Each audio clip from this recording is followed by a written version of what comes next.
for reasons that we still do not know. Dinosaurs, unlike many other groups, played with the water, but never really adapted themselves for a life in the water, as predators of fish, for example, until Spinosaurus. We're here in the fossil lab at the University of Chicago, where we have the bones of Spinosaurus, and it's named after its long spines, dorsal spines that formed a big sail over the back. These spines, here's a piece of one of them, stretch up for as much as 7 feet, making it the tallest structure of any dinosaur in the world over its back. We took a section of the femur to look at the details of how old the dinosaur was and what the structure was, and we found that it didn't have a marrow cavity. Now, we had never seen this in any predatory dinosaur. They all have good marrow cavities, but not Spinosaurus. And that resembles animals that actually are spending a lot of time in water. They want themselves to be a little bit heavier so they don't float all the time and they can control their swimming movements. This thigh bone is shorter than this shin bone by several inches.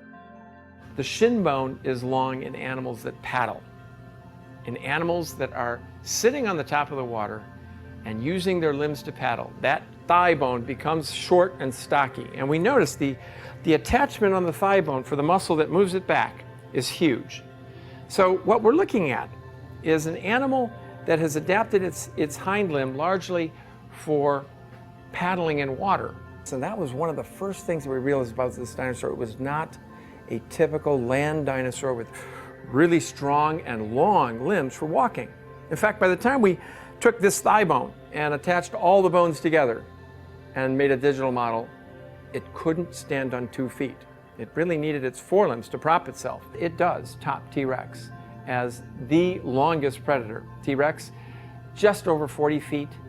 Spinosaurus, 50 feet long. You know, the Spinosaurus story is truly unique. It's an international story of scientists getting together, and that it stretches across a century. The first bones were found by a German scientist, Ernst Stromer, in Egypt in the Western Desert. Those bones, which he beautifully described, they were destroyed in World War II.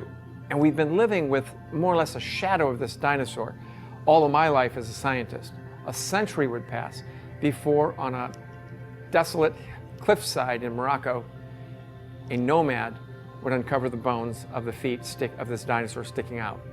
And he would dig those up, and those bones would be taken back to an oasis nearby, where I have worked and other people have worked in the Sahara. We've worked along this cliff line. That was one that escaped us. Those bones would be sold and taken into the fossil market. They would show up later in the basement of a museum in Milan, where Nizar Ibrahim, a paleontologist working here at the University of Chicago, would recognize them as the very bones he saw in a shop in Morocco. He would go back to Morocco, find the fossil dealer who would ultimately take us back to the original site. Now, that is a first for paleontology. We've never relocated a celebrated fossil that was taken out of the ground years before. We went back, found more bones of the animal, brought them all to Chicago to be scanned and incorporated into the first truly accurate digital model built on all these different specimens. Putting Stromer's observations in this historical light, he was right about almost everything he said about this dinosaur from his specimens. And he is going to be the historical hero of our story. But it's something more than that. For Morocco, this specimen is going back home. For Morocco and the future, this is going to jumpstart a museum tradition in the country. They have a celebrated centerpiece, Spinosaurus, to build around. And that is a very happy ending to a scientific story.